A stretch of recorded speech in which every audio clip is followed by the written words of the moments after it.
Welcome to the Practice Discipleship Training Project. My name is Dawn Troutman. I'm from LutheranLifeCoach.com, and I'm on the E-team of the ELCA Youth Ministry Extravaganza, which we will tell you more about at the end.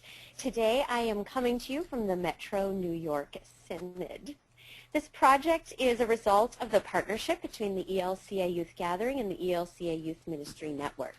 The goal is to provide quality training opportunities for adults who are bringing youth to the gathering and for adults doing any kind of ministry with young people. We want to equip all of these adults to do excellent ministry with young people. There are a series of 7 webinars, and today is the 6th of the 7. The design team was intentional in having the first 2 webinars really focus on theology. It's our foundation from which all of our skills, strategies, and ideas flow. So you'll see the first 2 were theology, and now we're into practical parts of youth ministry. So today's webinar focuses on faith conversations. Our presenter is Tiger McLuhan, President of Youth Leadership in Minneapolis. You'll be able to ask questions as we go, so please do stay engaged. And the way you ask questions is through the box on the right side of your screen. Type a question in there, and then when there's a pause in the conversation, I will feed the question to Tiger. There will also be some times when he asks you questions, so please do jump in and participate. We'll get to as many questions as we can within the hour. So let's welcome Tiger. Hello, Tiger. Hi, Don. How are you today? Good. How are you today? I'm doing all right. I got here in time. I'm ready to go. Good, as I'm sure many of our listeners are also thinking, ooh, I just made it here in time. Mm-hmm. So let's jump in. Faith conversations. Well, good. I'm looking forward to this time together, this subject, because it's a critical one. I know some of you, this might be your first one. Others have been at all of these trainings, and we will try to just get some things to think about that will hopefully help you in your role. Today's topic is about having faith conversations, talking about life and faith together on the road of life. I've been doing youth ministry for a long time, and one thing I've learned is that for many of us, this subject makes us nervous. We often kind of feel inadequate in this area. We often don't know what to do or how to turn a conversation towards faith talk. We simply aren't sure how to have a natural relational conversation about faith and life. It's a common struggle that we really want to address today and see if we can get you thinking about it in a new way. In fact, this subject makes me think of an old joke. I travel all over the country across many groups and don't have many denominational jokes, but I do have a Lutheran one, and you're all muted, so I won't hear you laugh, but here it is. What do you get when you combine a Jehovah's Witness and a Lutheran? And the answer is you get someone who goes through the neighborhoods ringing doorbells, and then when people answer, they don't know what to say. Yeah, I know it's not that funny. But it does ring true a little bit, doesn't it? Sharing your faith story is an essential part of your role as a leader, yet it's usually a tough area for many of us in the church. And we want to talk about some basic ideas and skills today. Some big ideas we want to try to cover is the fact that sharing your story is the key to faith conversation. It's a key to being a part of the God person in the lives of teenagers. Don't forget that you are that God person. And if you talk about life and faith in God, they aren't going to be shocked. And yet we realize that many of us are scared about sharing our faith. But I do believe that it can become more comfortable with clear practice. Another big idea we're going to talk about is that we need words to express our faith. It isn't just generalities.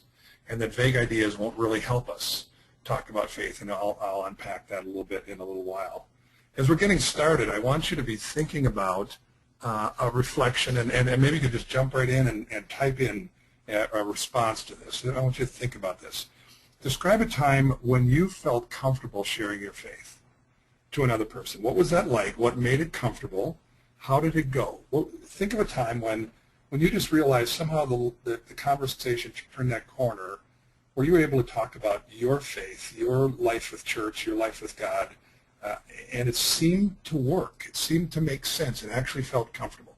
If you could think of a time, whether it was with a young person or a friend or a family member, which often is the hardest, I'd love for you to just kind of throw that in there, and Don will share some of those.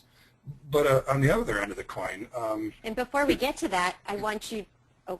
Okay, go ahead. Before we get to that, Carolyn did say your joke was funny, so keep going. Way to go, Carolyn. I appreciate that. I wish you weren't on mute.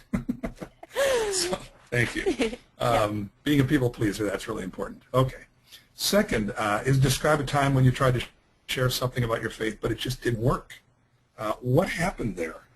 Why do you think it didn't work? Look back at a time when you found yourself wanting to introduce something about your engagement with God, your belief in God, your engagement with church, your involvement in something, and when you tried, it didn't work. The other person either reacted negatively, or they didn't hear it, or it just kind of went downhill. We've all had that. So I'd love to hear some examples as we kind of get started to put real life to this. This is not just a general theory.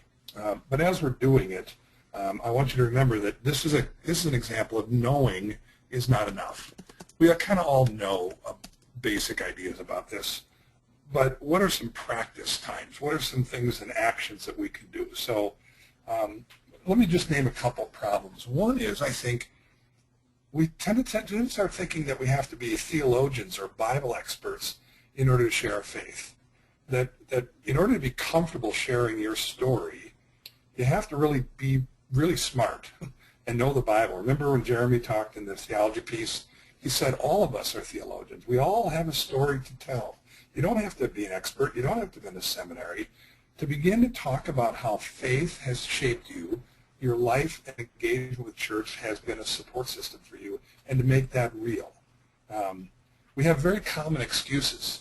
If you remember your Old Testament story of Exodus chapter 3, you have common excuses of church people that Moses articulates, and I often unpack them longer, but I just want to review them quickly because they sound a lot like you and me when we start thinking about faith conversations. Remember, God said, I want you to be my representative. I want you to speak on my behalf. Go get the people out of Egypt because I've heard their cry. I think, by the way, that's the same call he gives to all of us. He's saying, I want you to be my representative. I want you to be my person as you go into the lives of other people who I've heard their cry and they need to hear good news. But yet Moses responds not with an enthusiastic yes. He responds more like you and me. His first excuse, he says in Exodus chapter 3, is I'm not good enough. He said, another translation says, who am I that I should be this person that you want to use? Verse 11 of chapter 3. Who am I that I should go to Pharaoh and bring the Israelites out of Egypt? That his first reaction is, I'm not good enough. I've made mistakes. My life is not the perfect illustration of God at work. And I would think all of us sitting here in front of a computer would say, that rings true to me. One of the reasons why we may not want to share our faith is we don't feel like our life is perfected enough yet. We've made mistakes. Remember, he had murder on his resume, so maybe you've matched him there, but most of us haven't. But I'm not good enough. That's a big excuse. But the second one, after God begins to push him a little more, is he says, I don't know enough about God.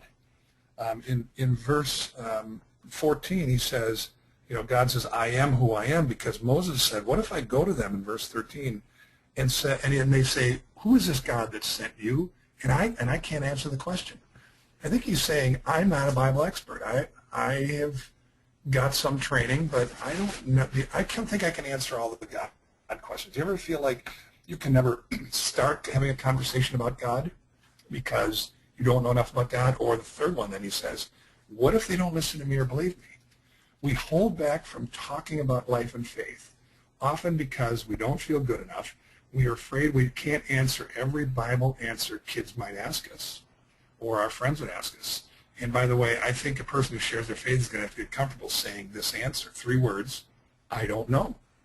When they ask me a question about God, I sometimes say, I don't know how that works. I don't have the answer for that, but here's what I do know. Remember the blind man? He said, I can't answer all the questions when they quizzed him about who Jesus was and how it happened. He said, all I know is that I used to be blind, and now I see. So our faith story is not about trivia. It's about our connection to that, our experience with that. And yes, guess what? Some won't listen to me or believe me. Moses was afraid of that. He had a people-pleasing part to him. He had a fear of what if I stand up for my faith and they don't join in. And by the way, after 40 years of experience, he knew that one was true. Some people complained. Some people disagreed. Some people didn't want him to talk about his faith. But that's a common fear. So I do have some examples of when it has Okay, gone well for people and great. not well. So there's quite a few, and thank you all for writing in, and keep going. We're getting all of these, and we're going to get to a lot of these examples. So Ian wrote that a faith conversation came naturally out of a conversation we were having. It was heartfelt without an agenda. Kristen wrote, sharing my faith is most comfortable when the person I'm sharing it with is the one to bring up the subject or ask the question. Okay. Great, thank you. Melissa wrote, it's easiest to talk with her grandparents, so grandparents are a big factor in faith conversations. And I'm sorry, Diana says that she was just having a deep discussion, and the transition to talking about faith happened without force. And then Catherine wrote she was most comfortable when the person asks questions and is interested. So they've already established they want to have the conversation, and they're interested in what she has to say, especially when they initiate. So those are some times it went well. I don't know if you want to respond before I go into the times it didn't go so well. Yeah, let's do the, I want to respond to that. Let me finish the excuses and then have you jump in with the one where it hasn't gone well. Great, great. I think those are exactly right, because what those examples do is lower our own fear level, because the other people do the work for us. Not really the work, but you know what I mean? They bring it up, they ask questions. They're people like grandparents who are, obviously, they love us no matter what, and they're comfortable, and their faith is part of their life, so it's comfortable. Or it just felt natural because the tone was all there. And that's all really good. However, there are times when sharing our faith is something we can help make that transition and not have them do it. Especially if you're working with 15-year-old boys, they rarely will do the work for you. So we're talking about a context, in a gathering or whatever, of both those environments, which will happen. You'll be in a hallway, a kid will ask you a question, they'll respond to what happened on the mission trip, and they are ripe. Boy, that's fun. And we can't miss those opportunities, because those are the most natural, they're the most set up, they're the most potentially positive. We'll talk about some other ones. These excuses that Moses gives are an example of when we're not sure that is all set up for us. Then we start feeling like, I'm not good enough to represent it, I don't know enough, what if they will listen to me or believe me? And then his fourth one is, I don't have enough talent. Sometimes I think we have a fear that God uses really talented people. Smart, talented, creative, funny, musical, and that's who shares their faith. And us ordinary people have very little chance to succeed in this regard.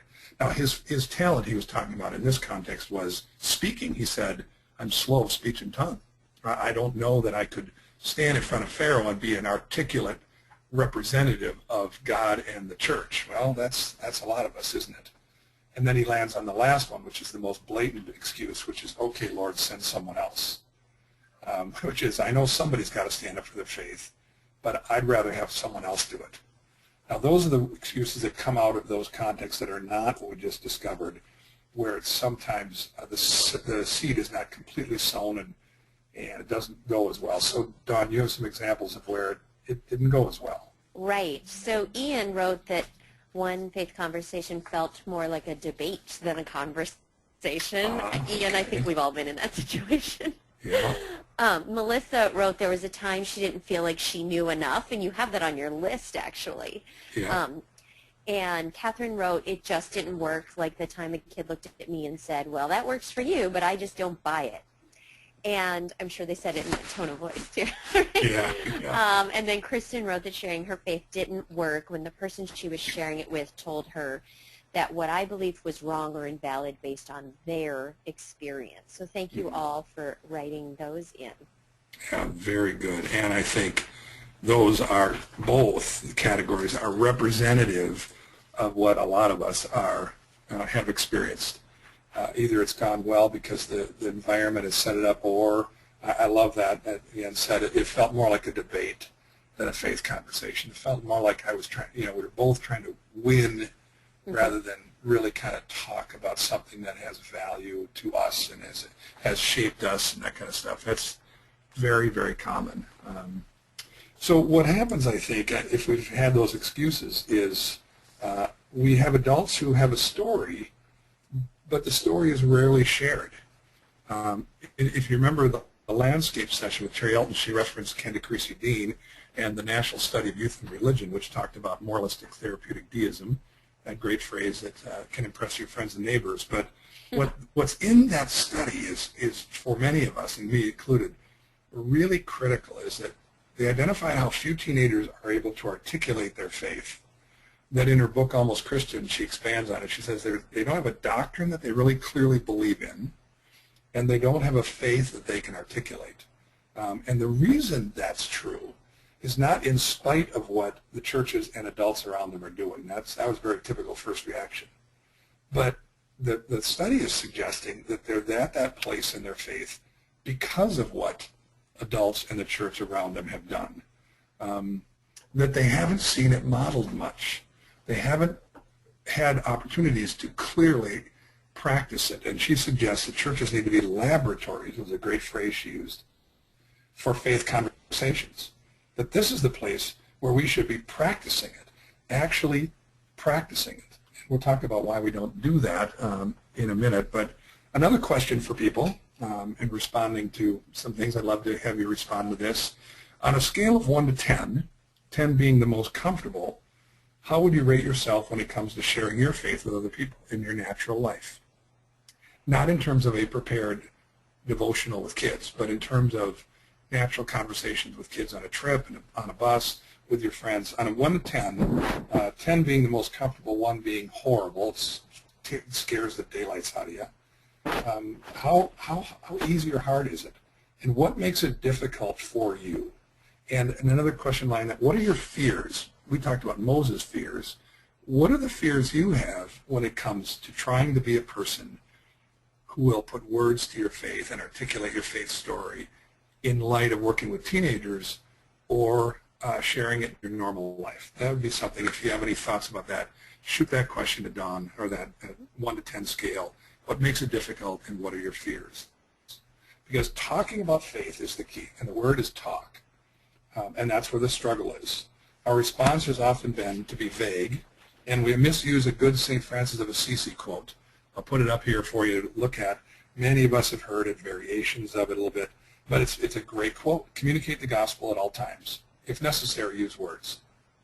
And I love that phrase, and many people have quoted it all the time.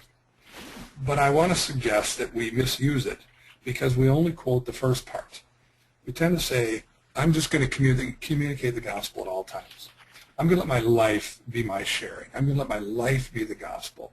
And I'm just going to let that, so that people can come around me and they'll know about my faith because of my life. And my question, rather cynically, is, really? Your life is that good? Your life is that spiritual that they will get the whole God story? They're going to get the gospel and the good news just by watching you? Just by watching your life, they're going to get who Jesus is and what that means to them and how faith can really shape their life? I don't know. I guess I have to, in a fit of honesty, tell you my life isn't that good. They might see me as a nice guy, but I think it needs more. I don't think we can really communicate the gospel by being silent. The second part is this: if necessary, use words. And I would contend it's necessary. To avoid the last half is to both misuse the quote and underestimate the power of words lining up with your actions and your actions lining up with your words. Words are necessary. I had a hand injury about a year ago where my hand swelled up, and I had to go to a hand therapist for probably 4 or 5 months, almost every week, where she would bend my hand and my fingers. It hurt. But my joke with my wife was, I'm going to go hold hands with Darla this week. And I would go, and she would hold my hand up and put it in my, just stretch and work it. Now, I was with her almost every week for 3 to 4 months, 4.5 months. Why would I miss the chance to talk about faith? Why would I skip that? You know how it started? It started by looking at the calendar on her wall of her kids and her family. And I simply started to say, tell me about your kids. Tell me about your family. Tell me about that birthday party. I learned about her kids. And then I just started to ask, so do you go to church? No, I don't. I never had. I grew up in. Where did you grow up? And we talked about her faith story. She and I then shared about my story, my church. Why would I not invite her to be a part of it? Has she come? No. Was there a powerful conversion? No. But it allowed just a conversation. Had I just gone for 3 to 4 months to Darla, she would not have known who I really was. She would have known me possibly as a nice patient, a client. That's it. But if we're going to be people of integrity and be the God person, we have to talk about faith. And that's a critical question. So before I jump to the next passage, do you have any questions or reactions there, Don? Yes, we're getting lots of numbers, and I'll allow you to remain anonymous on your comfort levels, but they're averaging out to around 7. And there are a few comments attached with some of these numbers. Okay.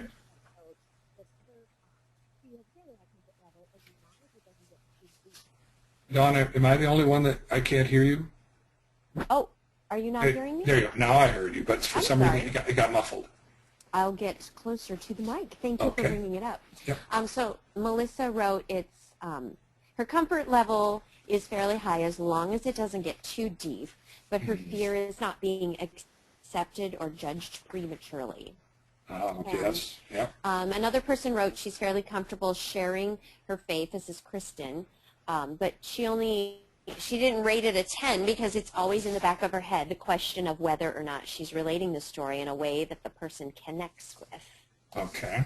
We have a couple more. Ian thinks a fear is to do the gospel justice, to explain things explicitly enough without turning it into a monologue.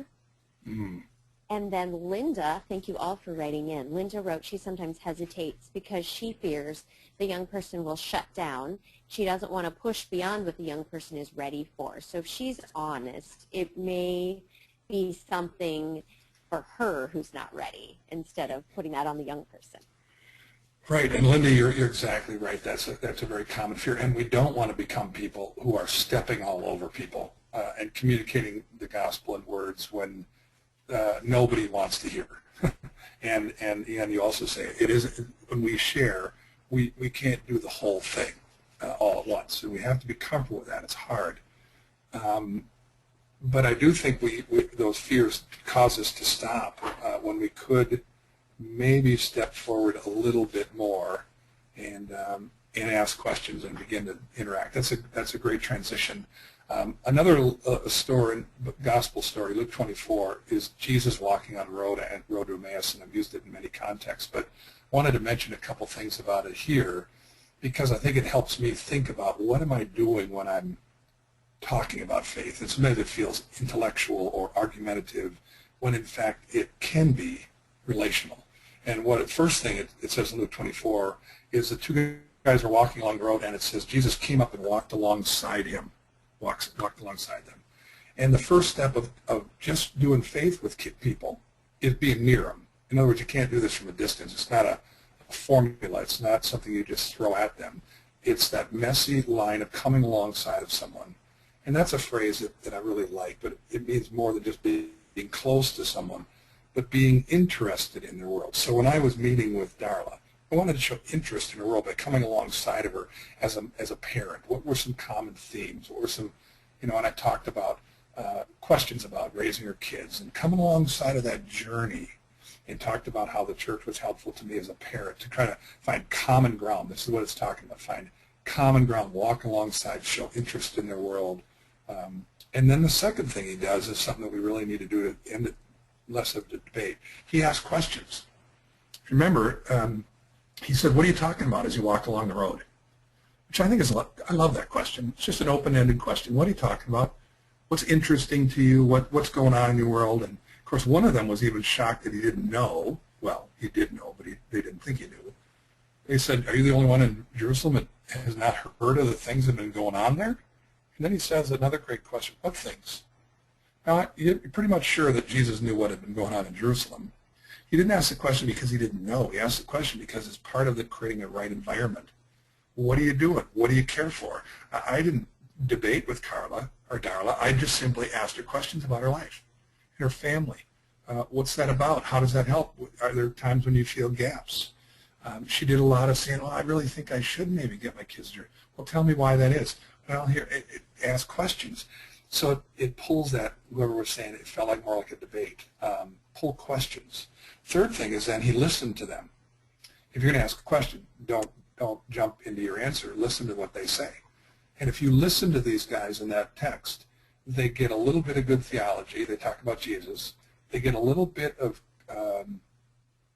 uncertain theology. They said, we thought he was going to redeem Israel, but now he didn't do that. So they're not sure about some things.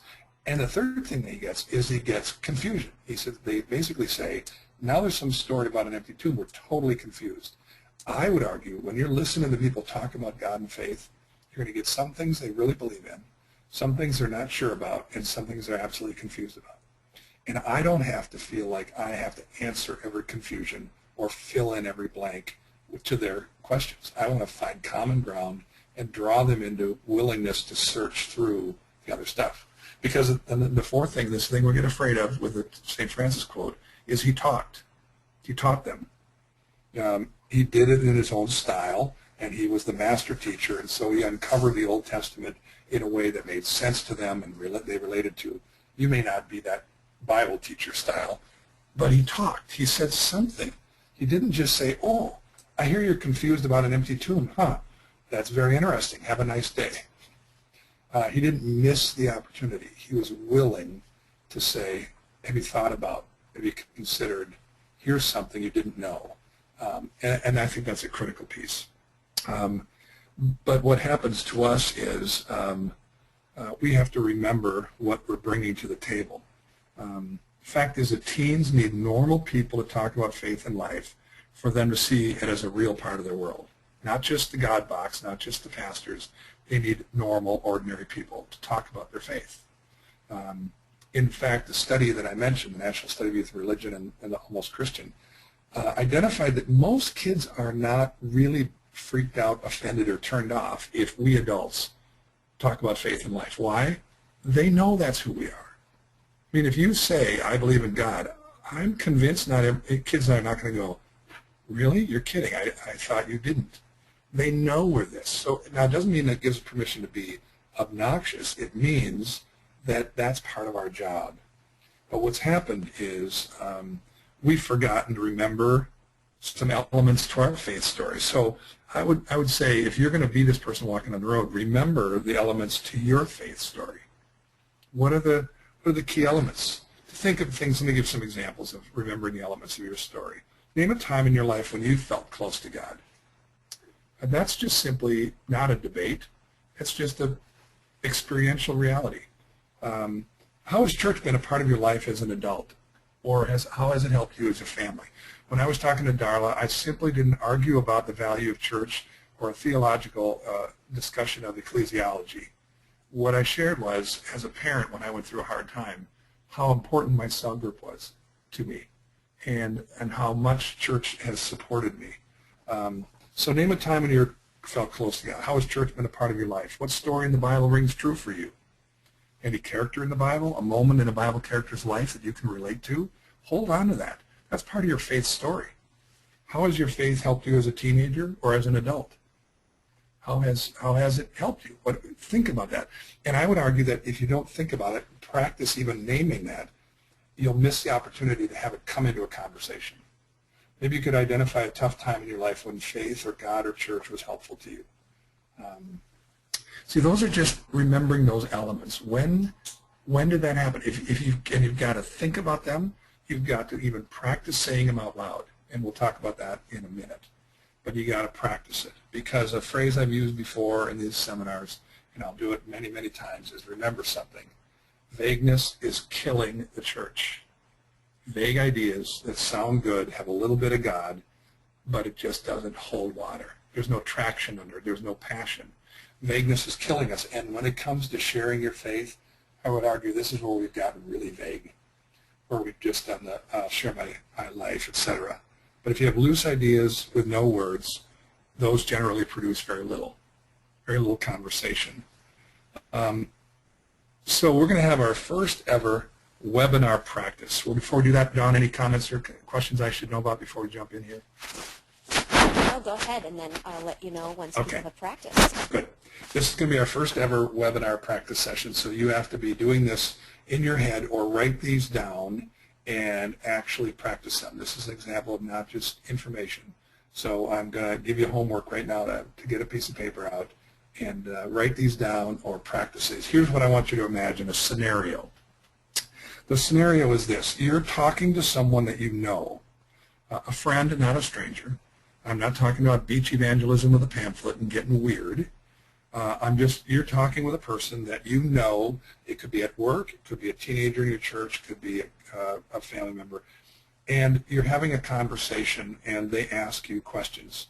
I want to tell you, I had to learn to do this in my own church last church I was at, because I was telling all my student leaders and all my adults, share your faith. Go share your faith in school. Go be a light to a darkened world. Sounds good. Everybody nodded their head. And then I started to realize nobody was doing it. They were vaguely agreeing to a vague idea like share your faith in your school. Share your faith when you're working at McDonald's, okay? And what they did is I'll just be a nice person, and that's what it means to share my faith. So I began to realize that this process came out of this conversation. And by the way, I started with my started with my student leaders, and then I realized my adults didn't know how to do it, so we had to practice with the adults. Because sharing your faith is way too vague. It sounds good, we don't do it. So here are the three scenarios I created that I want you to think about. And I would encourage you to practice these. Practice these by yourself in the car, practice them with a friend, with your other leaders going on the mission trip or to the gathering.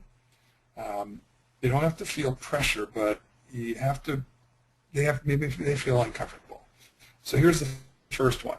Your friend and you are just talking about life, and they say, so you go to church, don't you? You still go to church, right? And you say, yeah. And they ask you this question. Why do you go to church? What value do you find in going to church? I call that religious behavior conversation. It ought to be the easiest thing to do, but we often stumble over ourselves even answering that. Why in your family gathering do you stop everything and get in the car and go to Christmas Eve service, when some people have even given up on that? Is it habit? Is it family requirement? Or do you have a faith story about that? Do you have a value that's personal? Do you believe something about that? Why do you go to church on Sunday? Why do you volunteer in the youth group?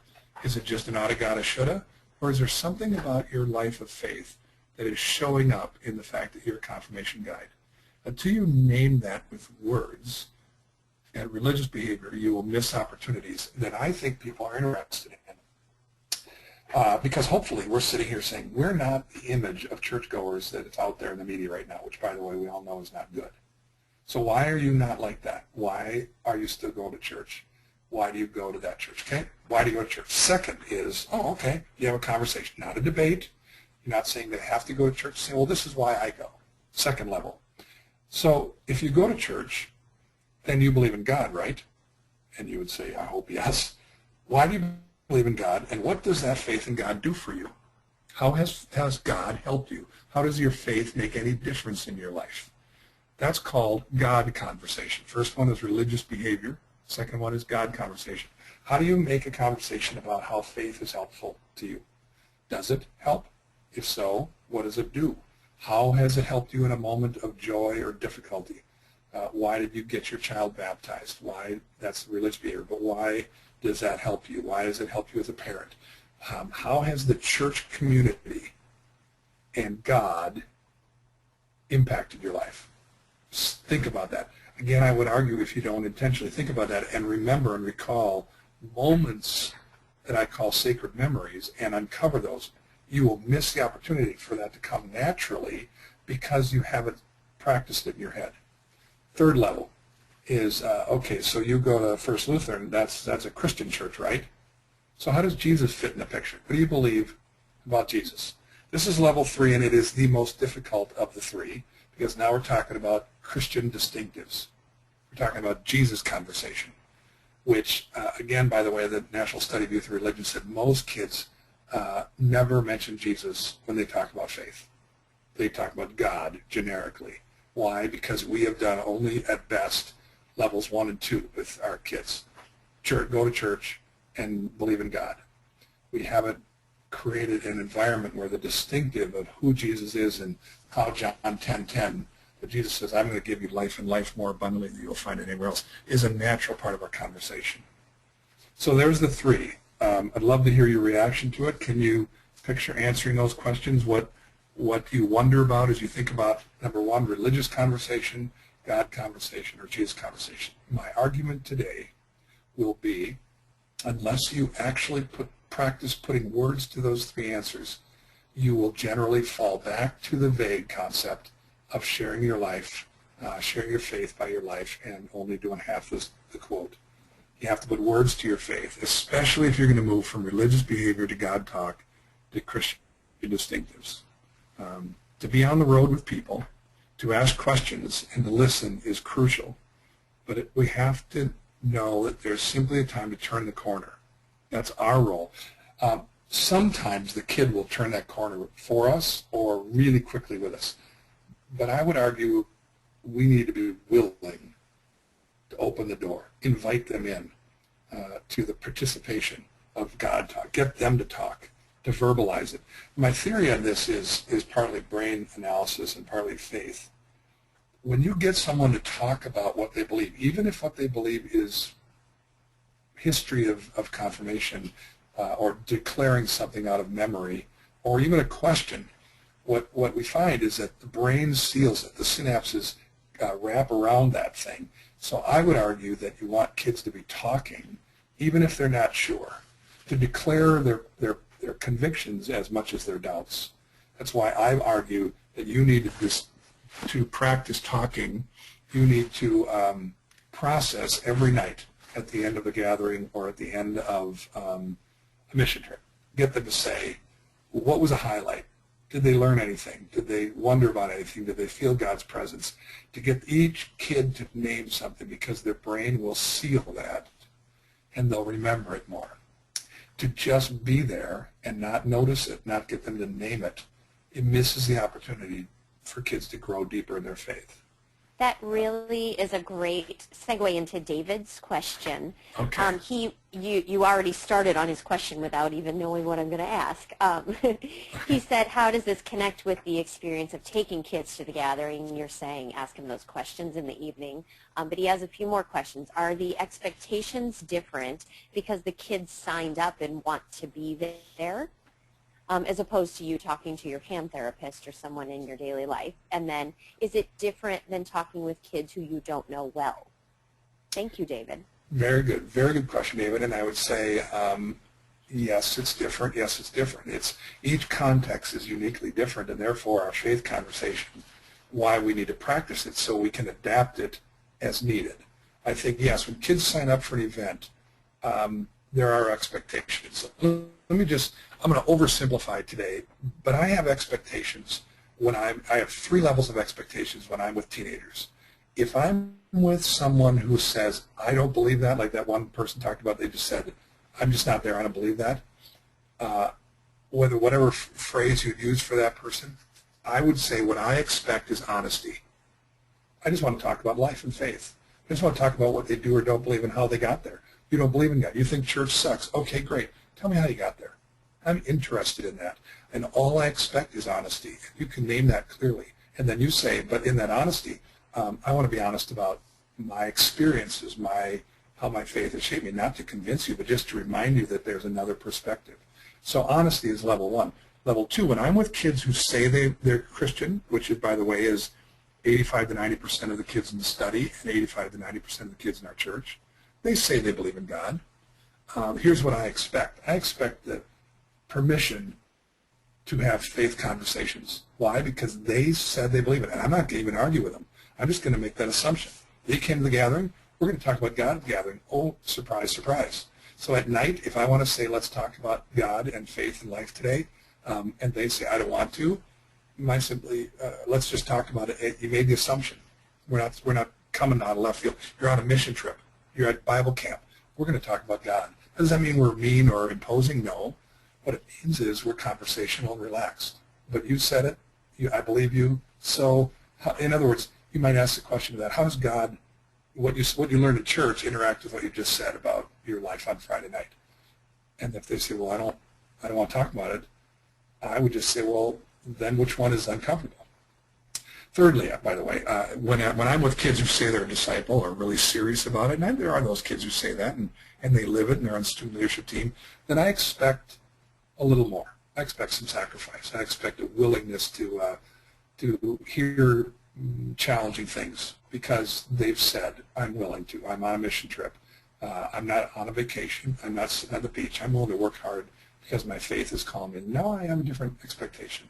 So, David, part of it is to know that right up front, and again, not in a judgmental or critical way, but just be expecting that, you know what, we're going to take 20 minutes at the end of every day, stated right up front, to process the day and have everybody share one thing that they've thought about because we were at the gathering. And you can do it without being mean about it, but at the same time, when they go, oh, we're really tired, okay, we'll do 15 minutes. We're not giving up on this. And inside you're going, because I want your brain to have to solidify what you saw, heard, or felt today. And the last question, is it different than talking with kids who you don't know? Yes, and that's where you start the journey in Luke 24 with just coming alongside and asking questions. Tell me more about your life. Tell me about your family. Have you grown up in a church? Have you got comfortable with church? Tell me what you do or don't believe about this God thing. On a scale of 1 to 10, where would you put yourself as it relates to God, this whole God thing? Do you talk to God about that? Tell me where you're at with all this God stuff. Those are questions that you'd ask of someone who you don't know too well, but they open the doors of conversation. Does that make sense? Yeah, thank you. And while, if you have follow-up questions, please do write them in the box. We'll move on to Carolyn for a moment.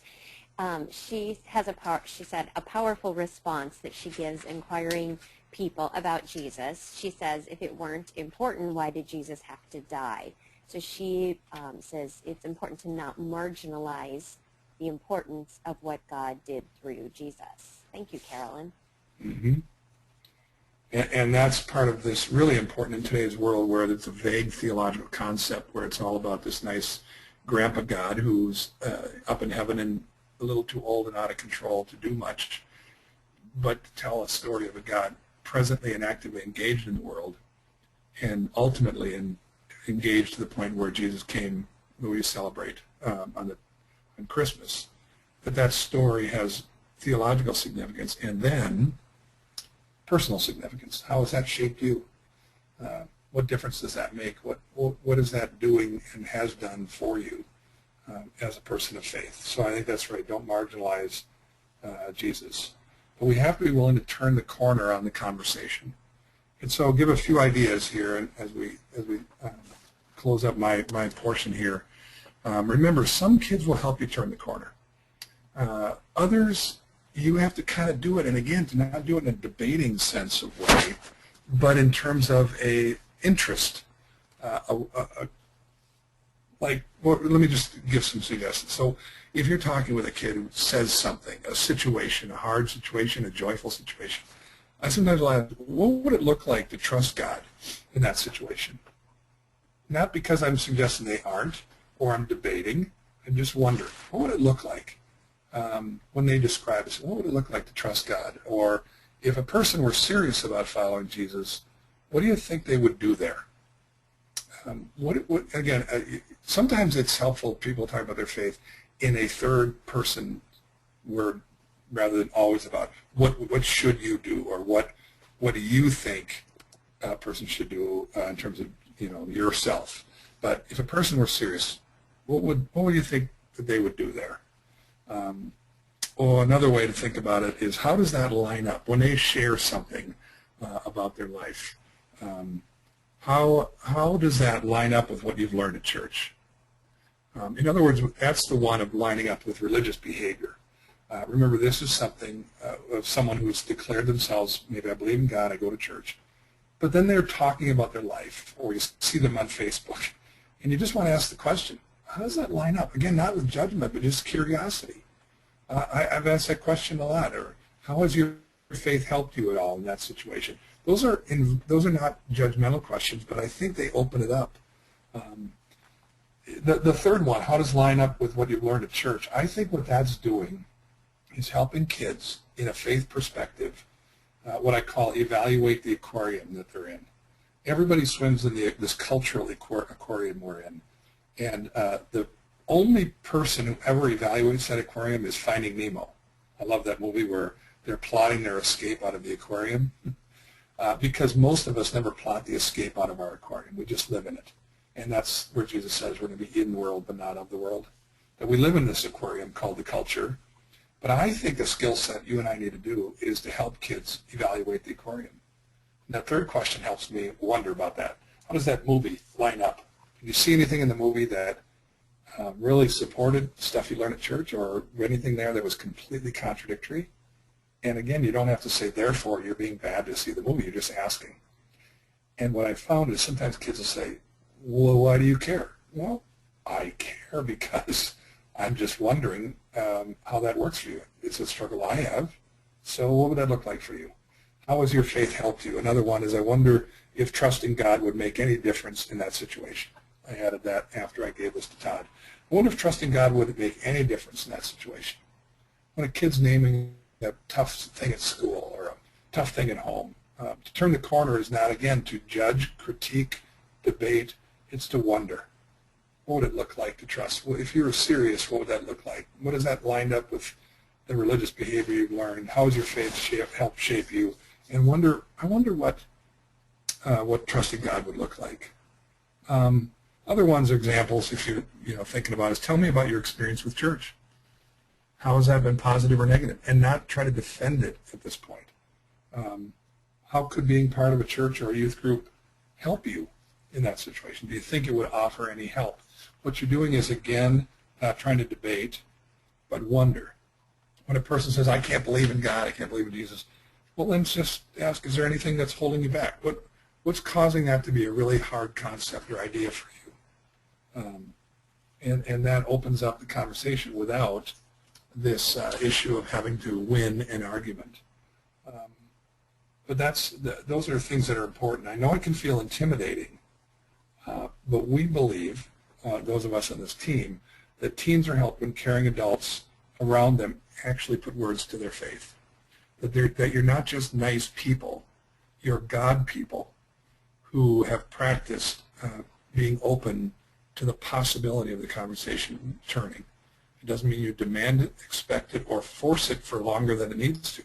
It might be just a short, quick turn. But they're reminded, when they get you, they get a person who believes in God, who prays, who reads the Bible, who is involved in church, and believes that those things each have some value. The more you think about what value those hold, why those are valuable, and have put practice, and this key word is practice in this session, practice talking about that, answering it, and start with people you're safe with, other leaders, family members that you can trust, each other, before you do it with people who aren't totally comfortable with it. Because as the study said, don't be afraid. You're the God person. They're okay with that. They get it. They generally won't freak out or reject you. They might be uncomfortable, but they probably won't be surprised that you have a faith perspective on life. But I do think it takes practice. Thank Don, you. any thoughts or comments? Yes. Michelle said we live in a world that's very pluralistic, and tolerance has become an important value, as it should be. But how do we tread the line of being tolerant of a different religious perspective and initiating faith conversations? Thank you, Michelle. That's a huge one. Again, I would say my deal would be don't start from a debating mindset, not even saying we're going to do a debate, but if we have that mindset that at the end of this, I've got to convince them that in a pluralistic world that this position is superior. Generally, that gets into an intellectual debate, and that rarely is helpful.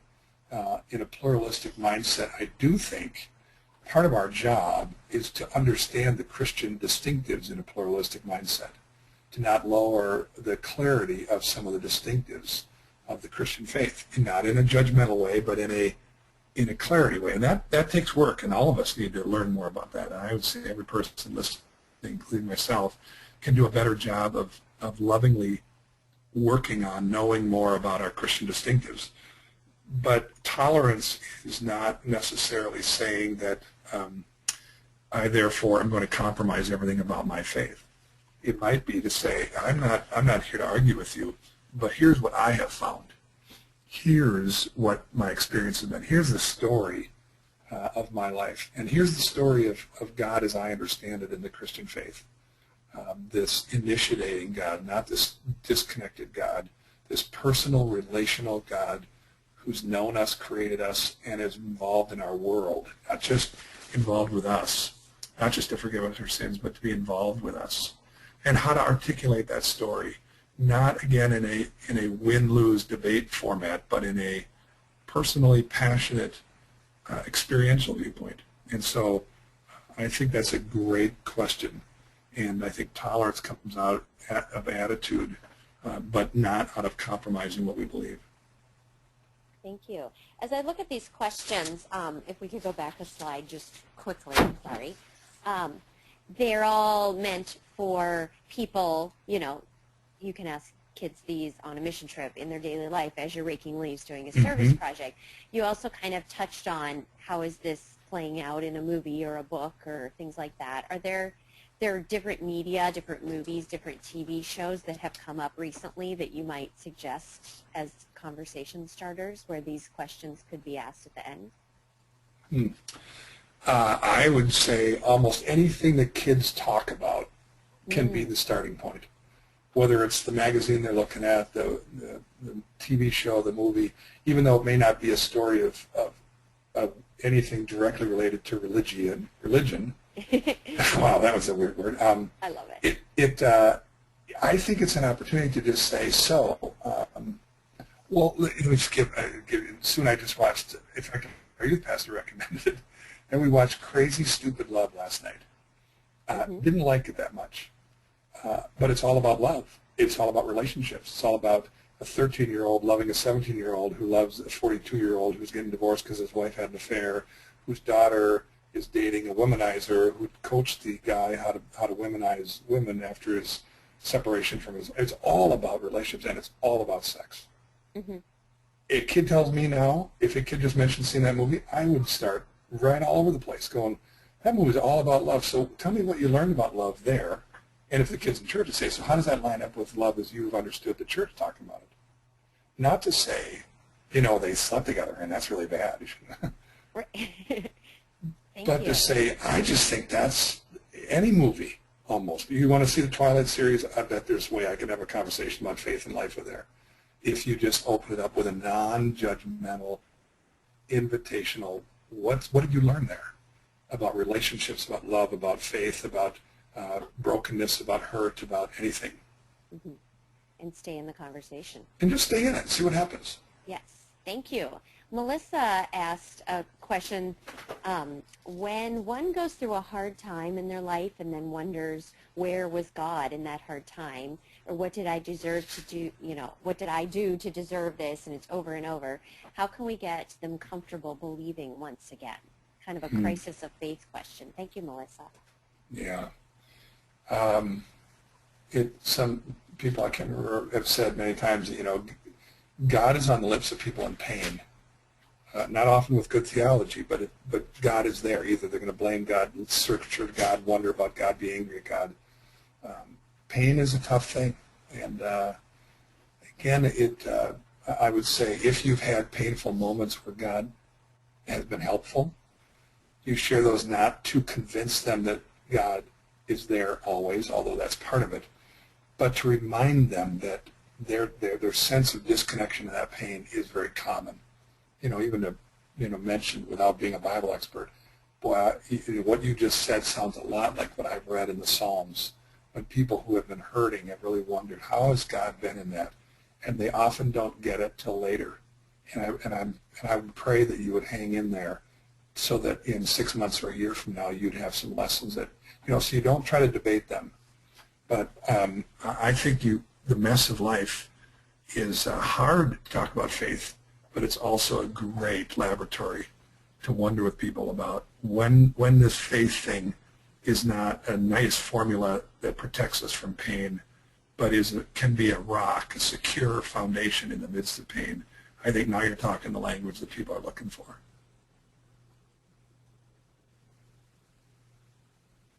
Make sense? Okay. I'm so sorry, Tiger. I had muted myself. I was just going to say, I panicked because I thought I disconnected. No, it was me. It's my technology. I just want to remind everyone, if you're watching with a group, please put in the number of people. We just want to have a sense of who watched this live. So if you could take a moment and write into the box. If there's more than one person watching together, just let us know how many, and we'll know what your number means. It won't mean that earlier scale of 1 to 10 of how confident you are talking about faith. I know you're going to wrap up, but let me just Yes. say one little quick thing at the end about it. I know it's going to take practice to be more comfortable with this. The kids need us to do this, so practice. Keep working on it. Practice sharing God's story. How would you articulate the key elements to this Christian story that makes sense to you about the Lutheran theology piece? How do you transition conversation, but also practice sharing your story? Practice a short summary of your own faith journey. How did you get to where you are? And how is your faith impacting your life at work, at home, and life in general? Practice those things in your head, and practice saying them with words, and don't be vague. I love it. Thank you. And it was helpful to have 3 kind of jumping point questions. So thank you, Tiger. Okay. And thanks for being here today in general. So it's been fun to have you again, Tiger. Great to be here, and I look forward to, I think, 2 weeks when we're going to be together, 3 weeks when we're going to be together. There you go. It's a little, we have a little bit of a gap because of Christmas, but Yeah. the date, I think, is going to be January 18th at 2 o'clock Central, and I'll remind you again at the end of our little presentation. I think it's January 8th. Oh, January 8th. Did I write it wrong? Right on the screen there. Oh, sorry. I'm looking at my notes. This is just kind of, yes, thank you. So now we have all recorded my mistake with the dates. It is being recorded and it's archived on the ELCA Youth Ministry Network website. Please feel free to download it and use it with other members of your congregation, such as volunteers and colleagues and whoever you think might benefit from hearing about this.